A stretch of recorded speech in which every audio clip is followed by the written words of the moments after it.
Ay kuya, baka pwede ka na may istorbo. Meron po kasi akong content na may tinatanong sa pag nasagot ko ng tama, ibibigay ko tong gulong. Kaya gamit mo tong sasakyan mo. Nagmamaneho ka dito. May ipumara sa'yo. Kita mo, ang Diyos ang pumapara.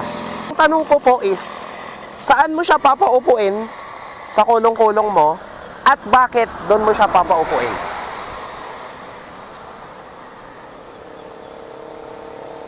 Dito ko sa akin. Bakit po? Para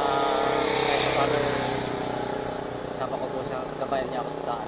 Actually kuya, hindi ko po sasabihin na mali Pero, ang hinahanap ko pong sagot ay pag nakita natin ang Panginoon na pumapara sa atin, umalis po tayo na bilang driver. Tayo po yung pumunta sa passenger.